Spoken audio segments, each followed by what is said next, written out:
Hello, അപ്പം ഇന്നത്തെ video എന്ന് പറഞ്ഞാൽ ഒരു ചെറിയൊരു ഡേ മൈ ലൈഫ് ആക്കിയിട്ട് എടുക്കാമെന്ന് വിചാരിച്ചു. അപ്പോൾ ഇതെന്താണെന്ന് ചോദിച്ചാൽ, ആദ്യമായിട്ട് എൻ്റെ ജീവിതത്തിൽ ഞാൻ ആദ്യമായിട്ട് ഇഡലി ചുടാൻ പോവുകയാണ് കേസ്. അപ്പം ഇഡലിക്ക് ഞാൻ രാത്രിയല്ല തലേന്ന് വൈകുന്നേരം നല്ല മാവൊക്കെ അരച്ച് വെച്ച് മാവൊക്കെ നല്ല പൊങ്ങി വരുന്നതൊക്കെ കാണാൻ നല്ല രസമുണ്ട് കേട്ടോ. ഇതിപ്പം നോക്കുന്നത് എത്ര മണിക്കാണെന്നറിയോ? 3 മണിക്ക്. 3 മണിക്ക് ഞാൻ എന്തായാലും ഇവിടെ എണീക്കും. അപ്പം ഞാനൊന്ന് ജസ്റ്റ് ഒന്ന് പൊന്തിച്ച് നോക്കിയതാണ്. പൊന്തിച്ച് നോക്കേണ്ട ആവശ്യമൊന്നും വന്നില്ല. അവിടെയൊക്കെ ചിന്തിയത് കണ്ടപ്പോൾ മനസ്സിലായി ഒന്നായിട്ട് പൊങ്ങി വന്നതെന്ന്. പിന്നെ രാത്രി കിടക്കുന്നതിന് മുമ്പ് ഞാൻ തുറന്നു നോക്കിയിട്ട് അപ്പോൾ പകുതിയൊക്കെ അതിന് പിന്നെ ഒരു രാവിലെ ഒരു 6:30 ആകുമ്പം എണീറ്റ് വന്നാണ്ടാണ് പിന്നെ ഇത് തുറന്നു നോക്കണത്. ഇനി ഇതൊന്ന് ഇളക്കി നോക്കണം, എത്രത്തോളം ഉണ്ടെന്ന് കാണിച്ചു തരാം. അങ്ങനെ ഞാനിതിങ്ങനെ നല്ലോണം മിക്സ് ചെയ്ത് നോക്കിയിട്ടോ. പക്ഷേ ഇപ്പം ഈ പൊങ്ങി വന്നതുകൊണ്ട് ഇക്കാരല്ലേ ഈ പകുതി വരെയൊക്കെ വരുന്നത്. ഇത്രയൊന്നും ആവില്ല ഞാൻ അരച്ച് വെക്കുമ്പം, 1/4 ഭാഗം വരെയിട്ടുള്ളൂ ഇനി.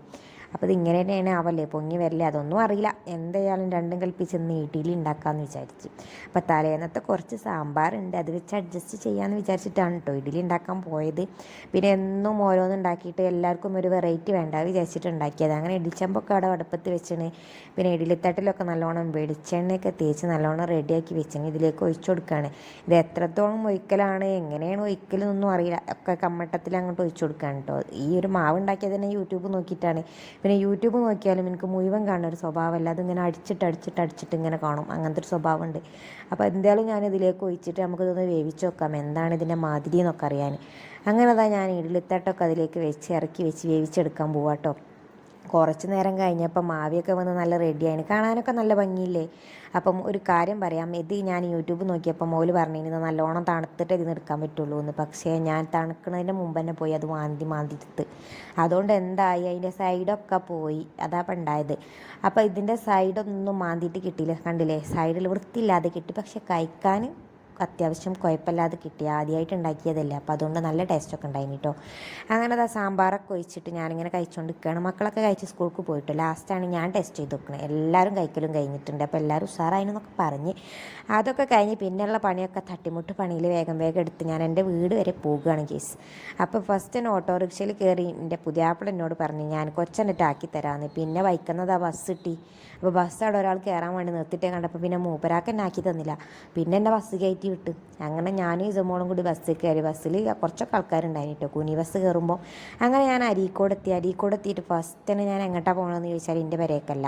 ഫസ്റ്റ് തന്നെ പോകണം ഇസമോളെ മുടി വെട്ടിച്ചാനാണ് കേട്ടോ. ഇസമോൾക്ക് മുടി വെട്ടി അങ്ങനെ പരിചയങ്ങളൊന്നുമില്ല. ഓൾ പ്രസവിച്ചെടുക്കുമ്പോൾ 2-3 വട്ടം കളഞ്ഞിനി മൊട്ടടിച്ചാണ്ട്. പിന്നെ അത് കഴിഞ്ഞാണ്ട് ഞാൻ ഒരു വയസ്സാവുന്നതിന് മുമ്പ് ഒരു വട്ടം വന്നിട്ട് ഈ ഒരു ബ്യൂട്ടി പാർലർ വന്ന് കളഞ്ഞിനി കേട്ടോ. കളഞ്ഞല്ല, അപ്പച്ചാക്കിനി. അങ്ങനെ അന്ന് എന്നോട് ആ ചേച്ചി പറഞ്ഞു 2 മാസം കഴിഞ്ഞ് അത് ഇങ്ങോട്ട് വരരുതെന്ന്. കാരണം എന്താ, ഇസമോൾക്ക് മുടി കുറവാണ്. പക്ഷെ എന്നാലും നമുക്കൊരു ബുദ്ധി ഉണ്ടാവില്ലേ ഈ മുടിയൊക്കെ ഇങ്ങനെ വെട്ടാനൊക്കെ. തോനെ മുടി ഉണ്ടായിട്ട് ഇപ്പോൾ വെട്ടാൻ കഴിയൂല. അങ്ങനെ ഞാനും ഇസമോളും കൂടി ബ്യൂട്ടി പാർലറിലെത്തി. അങ്ങനെ ചേച്ചിയുടെ ഒരു കസാരയിലൊക്കെ ഉള്ളോട് ഇരിക്കാൻ പറഞ്ഞു. അങ്ങനെ ഉള്ള ഇരുന്ന് അപ്പുറത്തൊരു ചേച്ചി ത്രെഡ് ചെയ്യുന്നുണ്ട് പുരുകം, അത് നോക്കിയിരിക്കുകയാണ് കേട്ടോള്.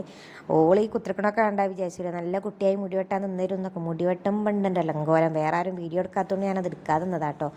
അങ്ങനെ അത് ആ മുടിയൊക്കെ വെട്ടി സുന്ദരിയായിട്ട് ഇത് അവിടെ വന്ന് നിൽക്കണം. അപ്പോൾ ചെറിയ ഉറക്കത്തിൻ്റെ ഒരു ഇതൊക്കെ ഉണ്ട് കേട്ടോ, കാരണം നട്ടുച്ചാവാനായിന്, ഉറങ്ങണ സമയമൊക്കെ ഏകദേശം ആയിന്. അങ്ങനെ തന്നെ ഞാൻ അവിടുന്ന് ഇറങ്ങിയിട്ട് എൻ്റെ ഫോണിൻ്റെ ഫ്രണ്ട് ഗ്ലാസും ബാക്ക് കവറൊക്കെ പോയിണ്. അപ്പം ഫോണിൻ്റെ ഉള്ളിൽ ഫുള്ള് കേടാണെങ്കിലും പുറമൊന്നും നന്നാക്കി കൊണ്ടെടുക്കണ്ട. അപ്പം ഞാനൊരു മൊബൈൽ ഷോപ്പ് കയറിയിട്ട് ഇത് നന്നാക്കണം. അങ്ങനെ ഈ ബസ്സിൻ്റെ ഇടയിൽ കൂടെ അങ്ങനെ പോയിട്ട് അവിടെ ഒരു മൊബൈൽ ഷോപ്പ് ഉണ്ട്, അതിൻ്റെ അവിടെ നിന്നൊക്കെ നന്നാക്കിയൊക്കെ പോകുന്നു. ഇനി നേരെ ഫാൻസിക്കാണ് കേട്ടോ. പൗഡർ വാങ്ങാൻ പോവാണ്. ഞങ്ങൾക്കൊരു പൗഡറും വേണം, ഇസമോക്കൊരു പൗഡറും വേണം. ഞങ്ങൾക്ക് മീൻസ് വലിയൊരു തേക്കുന്ന പൗഡർ. കാരണം എന്താണെന്ന് ചോദിച്ചാൽ ഉള്ള പൗഡറൊക്കെ എക്സ്പീരി കഴിഞ്ഞാൽ അതന്നെയാണ് ഇപ്പോഴും തേക്കൽ. എക്സ്പീരി കഴിഞ്ഞ് തേച്ചാണെങ്കിൽ വേറെ വണ്ടിമേലെ വരണ്ടല്ലോ വിചാരിച്ചിട്ട് ഞാനതെല്ലാം ഇവിടുന്ന് പൗഡറും വാങ്ങി പോകുന്നു. പൗഡറൊക്കെ വാങ്ങി ചുരുക്കി പറഞ്ഞാൽ നേരെ 1 മണിയാവാനായിന്. നിൻ്റെ പെരേക്ക് എത്തി അതേപോലെ തിരിച്ചും പോരാനായില്ലേ. അങ്ങനെ ഞാൻ മഞ്ചേരി ബസ് കയറിയിട്ട്, മഞ്ചേരി ബസ് എന്ന് പറഞ്ഞാൽ മഞ്ചേരി ഭാഗത്തേക്ക് എപ്പോഴും ബസ്സുള്ളതുകൊണ്ട് നമുക്ക് പിന്നെ അത്ര ക്ഷീണങ്ങളൊന്നുമില്ല. അതുകൊണ്ടാണ് കേട്ടോ ഇതൊക്കെ ചെയ്തിട്ട് പോയത്. അങ്ങനെ പെട്ടെന്ന് തന്നെ കാവന്നൂരെത്തി. പിന്നെ അവിടെ നിന്നുള്ള വീഡിയോസ് എടുക്കാൻ പറ്റിയില്ല. ഇസമോള് നല്ല ഉറക്കേനി കേട്ടോ, അതുകൊണ്ട് വീഡിയോ എടുത്തില്ല. പിന്നെ അവിടുന്ന് ഞാൻ ഓട്ടോ വെച്ച് നേരെ എൻ്റെ പെരേക്ക് പോയോണ്ട് നിൽക്കുകയാണ്. സത്യത്തിൽ ഇവിടുന്ന് നടക്കാനുള്ള ദൂരമൊക്കെ ഉള്ളൂ. ഇവിടെ നടന്ന് കുറേ ശീലങ്ങളൊക്കെ ഉണ്ട്. പിന്നെ ഞാനിപ്പോൾ ഈ നട്ടുച്ചയായതുകൊണ്ട് നടന്നു പോയാൽ മനുഷ്യന്മാർ പറയില്ല വിചാരിച്ചിട്ടാണ് ഞാൻ ഓട്ടോ വെച്ച് വിളിച്ച് പോണത്. പിന്നെ ഇതിലാണ്ടൊക്കെ ഇങ്ങനെ നടന്ന് പോരുമ്പോൾ നല്ല ഓർമ്മകൾ ഇങ്ങനെ വരും കേട്ടോ. അപ്പോൾ ഈ ഒരു ബൈക്കിൽ കൂടെ ഇങ്ങനെ പോകുമ്പോൾ എന്താ ഓർമ്മ വരുന്നത്, ആ ദൂരത്തൊരു പെരല്ലേ, ആ പെരയിലാണ് നമ്മൾ നോമ്പിനൊക്കെ ഐസും കട്ട വാങ്ങാൻ പോകില്ല, വെള്ളം കലക്കാൻ. നല്ല രസമാണ്. ആദ്യം പോയവർക്കൊക്കെ ഐസും കട്ട കിട്ടും, പിന്നെ പോയവർക്കൊക്കെ വെള്ളമായിട്ട് കിട്ടുക. അപ്പോൾ ആദ്യം തന്നെ വേഗം പോകും, ബാങ്ക് കൊടുക്കുന്നതിൻ്റെ മുമ്പ് എത്രയോ മുമ്പ് പോകും. പെരയിലെത്തുമ്പോഴത്തേന് ബാങ്ക് കൊടുക്കുമ്പോഴത്തേന് ഐസും കട്ടയൊക്കെ ഒരുക്കിയിട്ടുണ്ടാവും കേട്ടോ. പിന്നെ ഈ ഒരു പെരൻ്റെ ഓർമ്മ എന്ന് പറഞ്ഞാൽ വേറൊരു ഓർമ്മയാണ്. നമ്മൾ TV കാണാൻ ആദ്യമായിട്ട് പോയൊരു വീടാണ് കേട്ടോ ഇത്. ഇപ്പം ആ വീടൊക്കെ വാർപ്പ് വീടായിരുന്നു. അന്ന് അത് നല്ല ഓടിട്ട നല്ല രസമുള്ളൊരു വീടിന്. പിന്നെ ഈ പാടത്തൊക്കെ നല്ല നെല്ലുകളൊക്കെ ഉണ്ടായിരുന്ന നല്ലൊരു പാടേനി കേട്ടോ. അങ്ങനെ ചുരുക്കി പറഞ്ഞാൽ കുറേ വീഡിയോ ഒന്നും എടുക്കാതെ തന്നെ പെരയിലെത്തിയപ്പോൾ ആണെങ്കിൽ വേറൊരു പേരൻ്റെ മുറ്റത്ത് കൂടിയൊക്കെ ചാടിക്കടന്ന് പോകണം. നമുക്ക് വയ്യില്ല. നമുക്ക് പുതിയ വീടൊക്കെ എടുക്കണുണ്ട് കേട്ടോ. എന്ന കാലം മുഴുവനാവലെന്നൊന്നും അറിയില്ല. അതൊക്കെ ഞാൻ പിന്നെ കാണിച്ചെൻ്റെ ഒരു ദിവസം.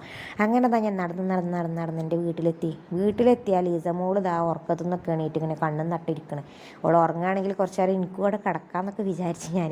അങ്ങനെ ഞാൻ നേരെ ഉമ്മമാരുടെ അടുത്തൊക്കെ കുറച്ച് നേരം ഇരുന്നതിന് ശേഷം പിന്നെ ഉച്ചക്കത്തെ ചോറൊക്കെ തിന്നിട്ടോ. എന്തൊക്കെയോ ചോറും കറിയൊക്കെ ഉണ്ടായിന്, അതൊക്കെ തിന്ന്. പിന്നെയുള്ള വീഡിയോസ് ഒന്നും അവിടെ നിർത്തിയില്ല കേട്ടോ. കാരണം പിന്നെ അമ്മമ്മ ഉണ്ടായതുകൊണ്ട് ഞാൻ അങ്ങനെ വീഡിയോസ് ഒന്നും എടുക്കാൻ നിന്നില്ല. പിന്നെ അതാ വൈകുന്നേരമല്ല രാത്രി ആയപ്പോൾ കുഞ്ഞാവ കൊണ്ടുവരാൻ വന്നു, കുഞ്ഞാവയും ഫാദിമോനും കൂടി. അങ്ങനെ രാത്രി അതിന് പോലും വന്നപ്പോൾ അവിടുന്ന് പിന്നെ ഒരു 7 മണി ആയിട്ട് പെരേക്ക് പോരുന്ന വൈക്കം നമ്മൾ മസാല ദോശയൊക്കെ വാങ്ങിയാണ് പോകുന്നത്. നമ്മളോടൊന്നും കഴിക്കലില്ല, ഒക്കെ വാങ്ങി പോരലാണ്. അങ്ങനെ ആ മസാല ദോശ വാങ്ങിയൊന്നും ഞാൻ വീഡിയോ എടുത്തില്ല, അതൊക്കെ സത്യത്തിന് മറന്നുപോയതാണ്. പിന്നെ മസാല ദോശ തിന്ന് പിന്നെ അങ്ങോട്ട് കടന്നുറങ്ങിയേക്കുന്നുണ്ട്. അപ്പോൾ ഇന്നത്തെ വീഡിയോ ഇത്ര തന്നെ ഉള്ളൂ. ഇഷ്ടപ്പെട്ട ലൈക്കും ഷെയറും സബ്സ്ക്രൈബൊക്കെ ചെയ്ത് കൂടെ കൂടിക്കൊള്ളിട്ട്. അപ്പോൾ എന്തായാലും അടുത്ത വീഡിയോയിൽ കാണാം. Thanks for watching.